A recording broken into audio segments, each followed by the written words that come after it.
ರಾಜ್ಯ ಸರ್ಕಾರದಿಂದ ಆಡಳಿತ ಯಂತ್ರಕ್ಕೆ ಮೇಜರ್ ಸರ್ಜರಿ. ಆಡಳಿತ ಯಂತ್ರದಲ್ಲಿ ಭಾರಿ ಬದಲಾವಣೆ ತರುವುದಕ್ಕೆ ಸರ್ಕಾರ ಸಿದ್ಧತೆಯನ್ನು ಮಾಡಿಕೊಳ್ತಾ ಇದೆ. ಬರೋಬ್ಬರಿ 34 ತಹಶೀಲ್ದಾರ್ಗಳನ್ನು ವರ್ಗಾವಣೆ ಮಾಡಿದ ಸರ್ಕಾರ. ರಾಜ್ಯ ಸರ್ಕಾರದಿಂದ ಅಡ್ಮಿನಿಸ್ಟ್ರೇಷನ್ಗೆ ಸರ್ಜರಿ ಮಾಡ್ತಾ ಇದ್ದಾರೆ. ಬರೋಬ್ಬರಿ 34 ತಹಶೀಲ್ದಾರ್ಗಳನ್ನು ವರ್ಗಾವಣೆ ಮಾಡಿದ, ಟ್ರಾನ್ಸ್ಫರ್ ಮಾಡಿದ ಸರ್ಕಾರ. ಕಂದಾಯ ಇಲಾಖೆಯಿಂದ ಅಧಿಸೂಚನೆ ಹೊರಡಿಸಿದ ಸರ್ಕಾರ. ಸಾರ್ವಜನಿಕ ಹಾಗೂ ಆಡಳಿತಾತ್ಮಕ ಹಿತದೃಷ್ಟಿಯಿಂದ ವರ್ಗಾವಣೆ ಎಂದು ಹೇಳಕೊಂಡಿದೆ ಸರ್ಕಾರ. ವರ್ಗಾವಣೆ ಆದ ಅಧಿಕಾರಿಗಳ ಪಟ್ಟಿ ನಿಮ್ಮ ಫ್ರೀಡಂ ಟಿವಿಯಲ್ಲಿ ಲಭ್ಯ.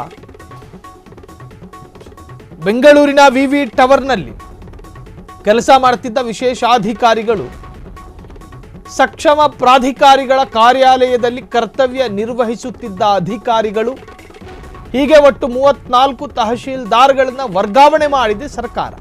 ಈ ಹಿಂದೆ ಜಿಲ್ಲಾಧಿಕಾರಿಗಳನ್ನು ವರ್ಗಾವಣೆ ಮಾಡಿತ್ತು. ರಾಜ್ಯ ಸರ್ಕಾರದಿಂದ ಆಡಳಿತ ಯಂತ್ರಕ್ಕೆ ಮೇಜರ್ ಸರ್ಜರಿ. ಒಂದೇ ಕಡೆಯಲ್ಲಿ ಜಾಂಡಾ ಊರಿದ್ರೆ ಸಾಕಷ್ಟು ವಿಚಾರಗಳಲ್ಲಿ ಈಗ ಒಂದು ಡೆವಲಪ್ಮೆಂಟ್ಗಳಾಗ್ತಾ ಇದೆ. ಇತ್ತೀಚೆಗೆ ಅಷ್ಟೇ ರಾಜ್ಯದ ನಾನಾ ಜಿಲ್ಲೆಗಳ ಜಿಲ್ಲಾಧಿಕಾರಿಗಳನ್ನು ವರ್ಗಾವಣೆ ಮಾಡಲಾಗಿತ್ತು. ಈಗ ಮತ್ತೆ ಅದೇ ತರಹದ ಮತ್ತೊಂದು ಹೆಜ್ಜೆಯನ್ನು ಇಟ್ಟಿದೆ. ಆಡಳಿತ ಯಂತ್ರದಲ್ಲಿ ಭಾರಿ ಡೆವಲಪ್ಮೆಂಟ್ ಅಥವಾ ಚೇಂಜಸ್ಸನ್ನು ತರಬೇಕು ಅಂತ ಸರ್ಕಾರ ಸಿದ್ಧತೆಯನ್ನು ಮಾಡಿಕೊಂಡಿರುವಂತಹದ್ದು. ಬರೋಬ್ಬರಿ ಒಂದೆರಡಲ್ಲ 34 ತಹಶೀಲ್ದಾರ್ಗಳನ್ನು ವರ್ಗಾವಣೆ ಮಾಡಿದೆ ಸರ್ಕಾರ. ಕಂದಾಯ ಇಲಾಖೆಯಿಂದ ಅಧಿಸೂಚನೆ ಹೊರಡಿಸಿದಂತಹ ಸರ್ಕಾರ ಸಾರ್ವಜನಿಕ ಹಾಗೂ ಆಡಳಿತಾತ್ಮಕ ಹಿತದೃಷ್ಟಿಯಿಂದ ವರ್ಗಾವಣೆ ಎಂದು ಹೇಳಿಕೊಂಡಿದೆ. ವರ್ಗಾವಣೆ ಆದ ಅಧಿಕಾರಿಗಳ ಪಟ್ಟಿ ಫ್ರೀಡಂ ಟಿವಿಯಲ್ಲಿ ಲಭ್ಯ. ಇನ್ನು ಬೆಂಗಳೂರಿನ ವಿವಿ ಟವರ್ನಲ್ಲಿ ಕೆಲಸ ಮಾಡುತ್ತಿದ್ದ ವಿಶೇಷಾಧಿಕಾರಿಗಳು, ಸಕ್ಷಮ ಪ್ರಾಧಿಕಾರಿಗಳ ಕಾರ್ಯಾಲಯದಲ್ಲಿ ಕರ್ತವ್ಯ ನಿರ್ವಹಿಸ್ತಾ ಇದ್ದಂಥ ಅಧಿಕಾರಿಗಳು ಕೂಡ ಇದ್ದಾರೆ. ಹೀಗೆ ಒಟ್ಟು 34 ತಹಶೀಲ್ದಾರ್ಗಳನ್ನು ವರ್ಗಾವಣೆ ಮಾಡಿದೆ ಸರ್ಕಾರ.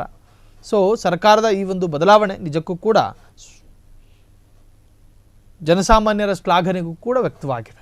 ಕ್ಷಣ ಕ್ಷಣದ ಸುದ್ದಿಗಳಿಗಾಗಿ ಫ್ರೀಡಂ ಟಿವಿ ಸಬ್ಸ್ಕ್ರೈಬ್ ಮಾಡಿ, ಲೈಕ್ ಮಾಡಿ ಹಾಗೂ ಫಾಲೋ ಮಾಡಿ. ಹೊಸ ಸುದ್ದಿಗಳ ನೋಟಿಫಿಕೇಶನ್ಗಾಗಿ ಬೆಲ್ ಐಕಾನ್ ಮೇಲೆ ಕ್ಲಿಕ್ ಮಾಡಿ.